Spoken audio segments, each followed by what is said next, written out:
Elles dorment étendues dans l'infini, telles des géantes de feu aux rêves éblouissants. Bercées par les flots lents des temps immémoriaux, plongées dans les abysses du silence cosmique, elles étreignent l'éternité de leurs bras paresseux.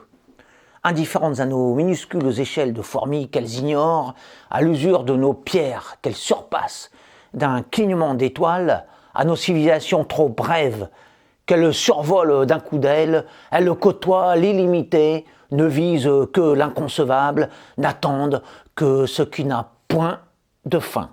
Dans toute la création, rien n'est plus vaste que leur chevelure de déesse. Même les moindres de leurs replis demeurent incommensurables. Chacune d'elles incarne l'océan des océans qui déborde de l'univers. Les siècles à leurs yeux sont des secondes. Les millénaires peuplés de flammes et chargés de matière en mouvement leur paraissent aussi furtifs et insignifiants que le sont pour nous les vols de moucherons. Et les millions d'années qui passent et repassent interminables, sans cesse recommencer, ont la légèreté des papillons.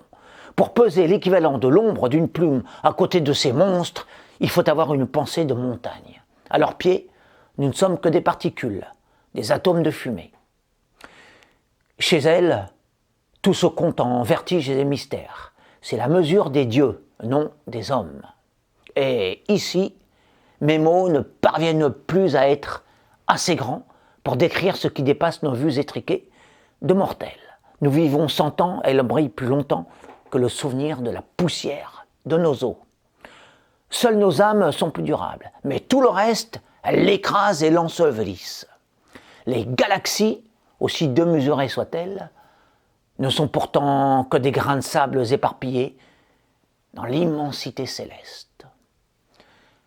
Chacune de ces insondables gigantesques, incalculables nébuleuses ne constitue qu'un des atomes composant le fragment d'un simple cheveu de Dieu.